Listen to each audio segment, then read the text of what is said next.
next thing I would like to do is turn things over to Michelle Leary from the Washington State chapter. She is going to introduce Jackie, but Michelle they've put together within their chapter a DEI task force, and they're going to talk with you guys a little bit about that. So Michelle? Okay, thanks. So yeah, I am absolutely no expert here, and is why I'm bringing or asked Jackie if she'd participate. I'll give you a little bit of information that we, as Emily stated, we did start a DEI task force. I think it was at the very beginning of this year, if I'm not mistaken. And the reason I'm partially ill-equipped on this is because I had a different staff person participating and on a fairly regular basis, and I wasn't participating on the task force. And then she is no longer with the chapter, and I have not been able to meet with the task force. So I'm not as up to speed on things, other than I know they've put a lot of effort into a survey, and that is in a draft mode that's gone to our board at this point. And it only went, I think, on Thursday, if I'm not mistaken. And then the other piece I would add is that we, and Jackie will be able to add to this, but we had a really nice, very informative unconscious bias webinar in September. We had Zenobia Harris was our presenter, and I would highly recommend her. She is not inexpensive, but she also had videos similar but different than what we watched. I actually probably could see my own biases more clearly in the little videos that Zenobia Harris shared than I was able to see today. But maybe that's just because I kind of have it in my brain to what to watch for a little bit more closely. But anyway, so that's my little piece, and I will add anything that Jackie may come back to me. But let me introduce her, Jackie Vo. She's been well, actually, let me first say congratulations to our most recent Manager of the Year award winner as of last Friday night, Jackie Vo. She's been with the chapter for quite some time, and this is kind of near and dear to her heart to run this task force, and like she'll share, probably turn this into a committee very, very soon. So Jackie, what would you like to share? Hi, so it was a natural progression for the Washington State chapter. I'm currently the vice chair of our community outreach committee, and I will be the chairperson come January 2022. My goodness. And yes, as Michelle said, DEI is something very near and dear to my heart. I currently work at CWD Group, which is a management firm in Seattle. This is the third company in which I've assisted in launching DEI, so it's definitely a passion. Infant steps. I mean, and I'm talking, it's taken us 3 months just to put one knee in front of the other in terms of crawling. We're trying to be very meticulous in how we launch it and what we issue out to our chapter. We have sort of a twofold strategy in terms of we want to understand where our membership is at first, in terms of one, their understanding of what does DEI even mean, right? It's certainly a buzzword. I'd call it a buzzword. And you have to dig a little bit deeper into it before really launching initiatives. So as Michelle said, we're in the survey stage where we just want to understand from our membership what they understand of DEI and what they would be looking for from it. So our model is more getting to know the membership first, promoting that from within, and then the second fold to that would be going out to our communities and providing that additional education there and how we can support our homeowners and board members within the DEI initiatives. I could probably keep talking a lot about it, but I would welcome questions, or I'm also would love to hear what other chapters have done with theirs, so that we can keep our momentum. I think that has also been very, very important to us as a chapter, is to continue the conversation through the board meetings and and making sure that the membership is aware that this is something that we're going to continue moving forward on. It's not just like a passion project of the moment that we won't follow up on. It's something that we want to see continuously grow as time goes on. Thanks, Jackie. Does anyone have any questions for Jackie or any comments on what they're doing? I have a question. I'm just curious for the rest of people on here, kind of where you are at. Has your chapter initiated a kind of task force? Is this something that you're looking to initiate? Are you just here because you were curious? Just has any other chapter started an initiative? Okay. Are you looking to start an initiative? Just curious on trying to figure out what, if anything. Is that what I'm hearing? Crystal, Am I frozen? no, you're not frozen. Okay. Our board adopted a very similar statement that the trustees did. I think we changed one word, and we've had conversations, but I don't think there's an initiative coming from our chapter, but that could change. But we did adopt this statement. Okay. Okay. Thank you, Tony. Jackie, you may have spoken to this, but what kind of things are you, and you don't have to tell us exactly word for word, but what kind of things are you asking, you guys asking in your survey to the members? So the first bit of the survey is actually just identifiers. We want to know the statistics of really how diverse is our membership. And I think that given that we're in the Pacific Northwest, and downtown Seattle is our main core, we are lucky in that our diversification is already set. I think it still has room to grow, but that's a big piece of that so that we can get those statistics.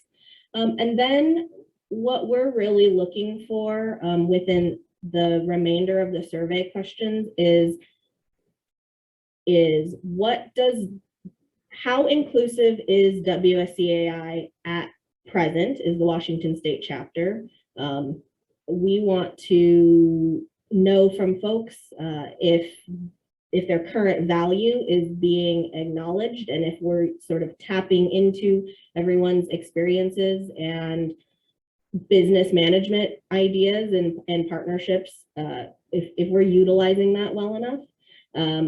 And then the other questions are geared towards what would you like to see, and where should we be focusing our efforts. And some of that data, they're not literal questions. Like, we don't ask, what do you want to see from your DEI committee, but more we're trying to read between the lines of where their understanding is and then where we want to take it.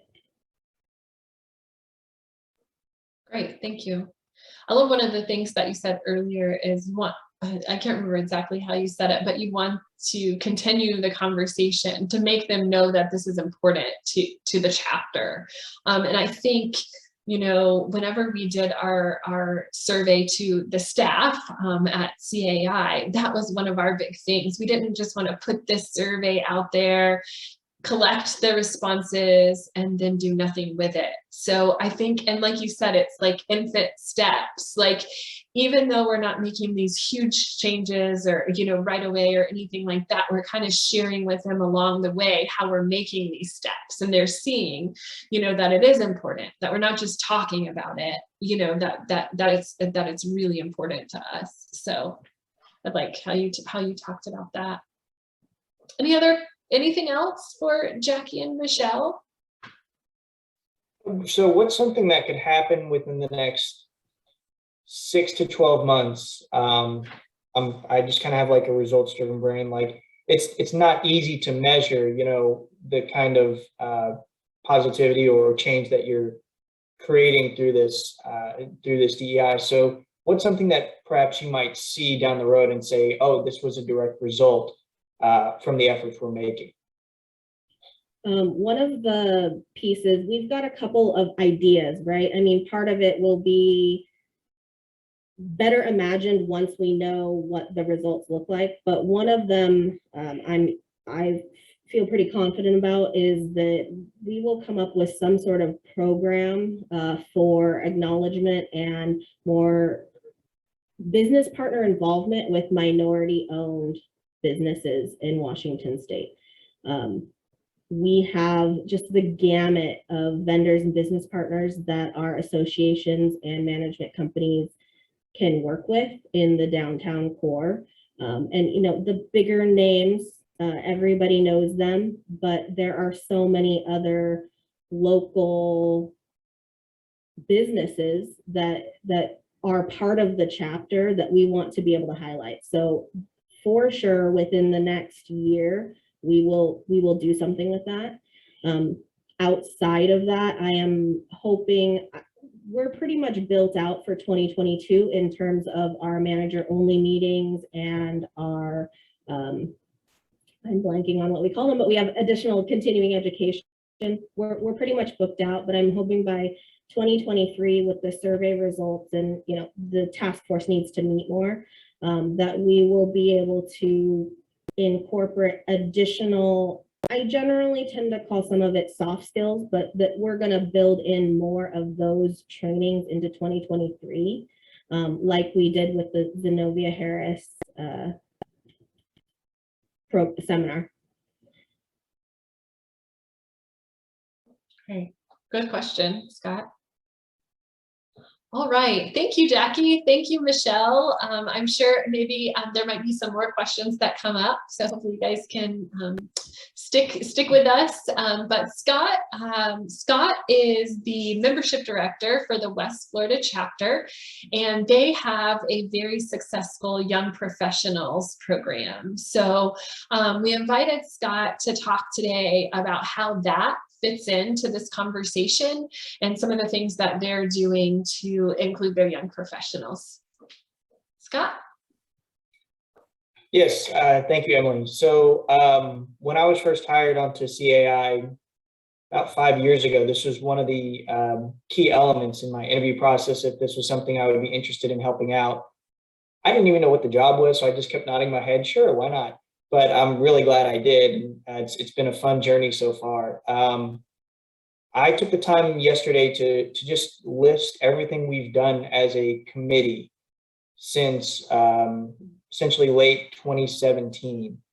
And we've done everything from cornhole tournaments to fundraisers to silent auctions to, since we couldn't gather as a group last year, we put together a dog calendar with sponsorship opportunities to sell and raise money for a local animal shelter. And this all stems from the creativity and just sort of thinking outside the box of the young professionals in our community. I'm with CAI West Florida chapter. We cover Sarasota, Manatee, and DeSoto County. For any of you familiar with that area of Florida, our demographic is very, whatever the opposite word of diverse is. So our biggest change, I guess, that I'm trying to build a bridge towards is the older demographic, which has been running things for a long time and doing an excellent job, to the next generation, whether it's myself or whoever steps into the chapter executive director chair in the next 10 years or so, when our chapter director decides that it's time for her to retire. We want to have created those individuals who are comfortable in stepping up in roles that the current chapter director already knows she can rely on others because they've been helping her for 10, 15 years and know what to do.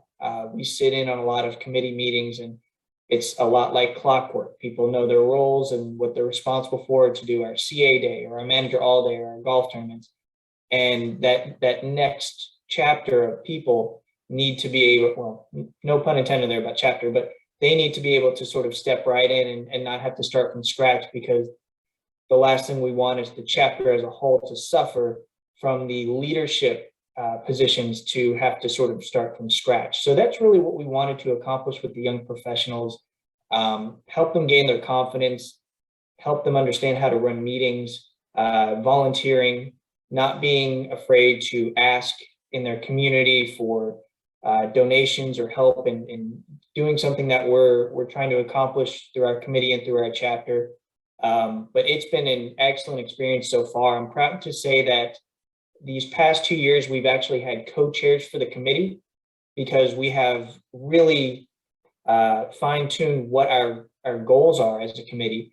So we have, and happily to say we have 2 Hispanic Americans. Melissa Rodriguez with Brown Red Insurance covers the social, the fundraising side of things that we do, whether we do like a happy hour. And then we have Sixto Guerrero with USI Insurance, so they're both in insurance. And he does the more professional development. He does webinars, workshops. He recruits speakers for us.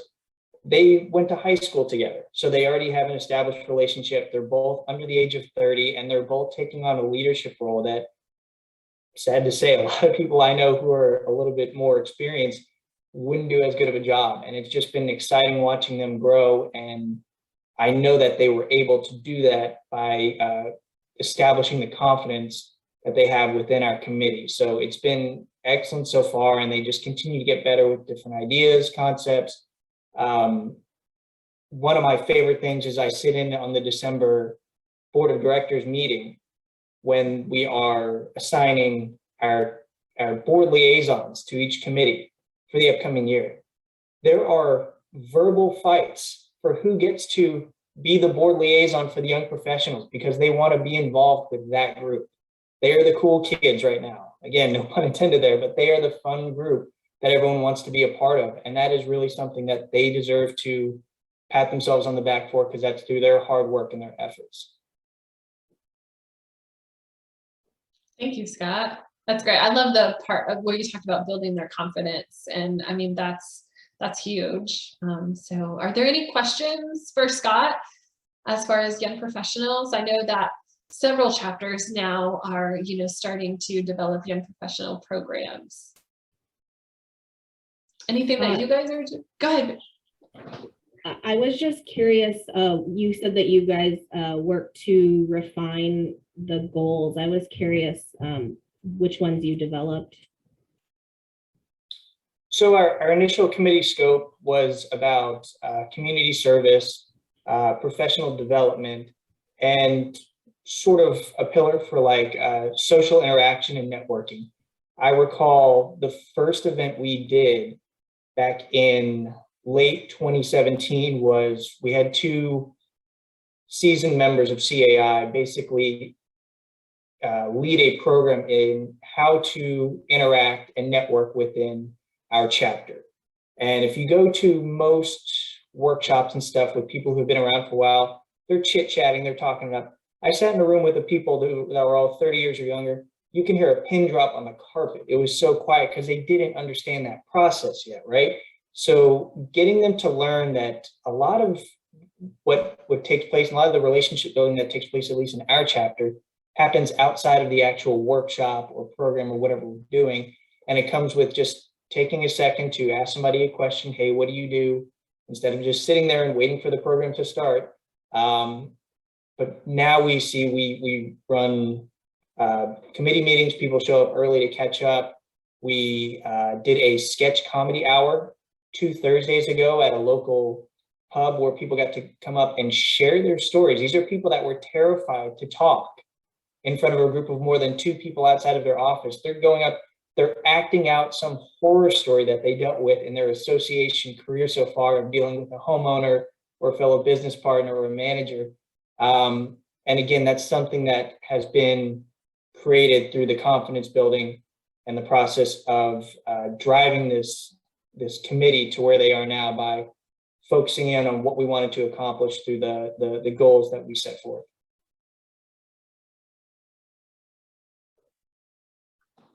Great. Any other questions or comments for Scott? So one other thing I wanted to mention too, and I know a couple of our chapters are doing events or initiatives surrounding women as well. And the New Jersey chapter couldn't be on today, but they have developed a women's leadership committee. And it's in the very early stages, but it's definitely something that we're going to ask Angela to share with you guys as it develops. They've been doing a women's leadership program for several years now, but this committee is new, as well as a women's leadership network. So are any of you guys doing initiatives surrounding women, or anything you guys want to share? We are. Okay. And I just chuckled, and it's not necessarily funny, but we kind of started this, I think, about the same time at the beginning of this year, and it really hasn't gotten off the ground quite yet, in large part because we didn't know whether to call it a committee, a group, and I say we, the board, didn't know what to call this group of folks. So I don't even know that we got officially to task force. But we wanted to just do a real simple webinar that kind of just to gather interest and what would some women like to hear about. It's just funny, like some of the topics, they really range from very, very basic, dress for success to, how to, launch your career kind of thing. And so it'll be interesting. I think we're going to shoot for something in March. But really it's been tough to get it off the ground, but it was New Jersey who spurred on a few of the women. I think Crystal knows who. Crystal's aware. So yeah, we will probably be watching what New Jersey is up to. Great, and then we'll be asking you. Yeah.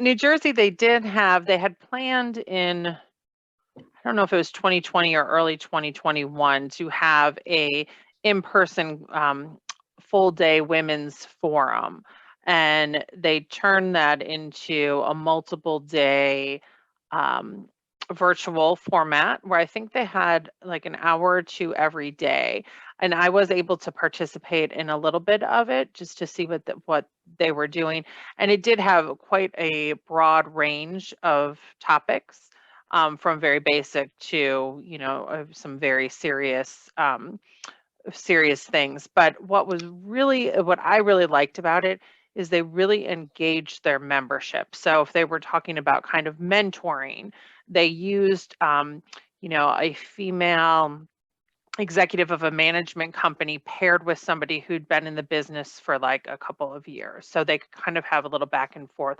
So it was very personal to the industry and to their membership, and I thought that was really well done. I don't know if that was their original plan, but that's how it came out, and it seemed like it worked well. And were they paired with somebody that was from a different company or the same company? That's a good question. In some cases, I think it was different companies. There was, I know, one session I remember that was sponsored by a specific company, so all of the speakers were within it. So I think they kind of had a mix. Okay, because I could see that where it'd be great, and then I can also see where some would not appreciate that at all. Absolutely. I totally agree. And it's kind of like we were saying all along, it's kind of baby steps, and you dip your toe in and see what works and what doesn't, and then go from there. Ask for forgiveness if it doesn't work out. We're trying. Emily, do you want me to talk a little bit about what we're doing? Yes, I was about to ask you if you'd close us up with that. Yep, exactly. So just similar to Michelle and Jackie, and Michelle and I have had conversations about where do we start on this in the past, is probably, I think maybe September, October of last year, we said we really need to engage our staff in some conversations around diversity, and kind of took some of the same steps that Jackie mentioned. We did a survey of the staff, and we've gone through it pretty meticulously to see where the holes were, what we needed to address, and have kind of started down that path of we developed the diversity statement that the board approved, and then we pushed out to various other groups, including all the chapters. We're working on a staff commitment statement that we plan to have some kind of something that's visible to everybody, whether they're working from home or in the office, like a mouse pad or something like that, that has a few keywords that we want people to keep in mind as we're engaging with one another. We are working to hire a consultant that we hope to not only work with our staff, but help us kind of initiate a membership initiative. We're in the process right now of gathering some volunteers to kind of kick that off. That one, I'll be honest, I have no idea where it's going to go, but I don't think I'm the one that should be saying where it should go. It should be the member. So my plan there is really to get everybody on a call and be like, what do you think the members need? You know, sometimes I think we hold back and we go, oh, I don't know where this is going to go, so I'm just not going to do it. And I'm trying personally to be like, that's okay. We can just jump in. Let's see what happens and go from there, because I certainly do not have all the answers and am not an expert by any stretch. But I think the real key to all of this is, one, like somebody said, this isn't a checkbox. We did a program or we did a survey, so check, we're done. This is an ongoing initiative, and it's really just about learning and talking to each other and being open to, you know, all the possibilities out there. And that's something that, you know, sometimes we have to open people's eyes a little bit for them and expose them to that and just see where it goes. And that's what we're trying to do here at headquarters. Emily put in the chat a link to the DEI statement. We do have some resources that were built around diversity over the past 12 to 18 months, and we are definitely seeing more diversity sessions come in for different events, et cetera. So I'm sure you'll see more coming out from headquarters. And I think, you know, this isn't the last conversation I think this group will have. I think we'll continue to talk about this as we each kind of delve in there and find out what's working and where we need to go. Thank you, Crystal. Is there any other questions or anything you guys have for us before we go? All right. Well, again, thank you for joining us. The second part of this was recorded, so we'll post it for others to see. But thank you, Scott, Jackie, Michelle, for joining us and sharing what you guys are doing. And hope you guys have a wonderful day. If you have any questions, please contact a member of the Chapter Relations team or email chapterlearning@caionline.org.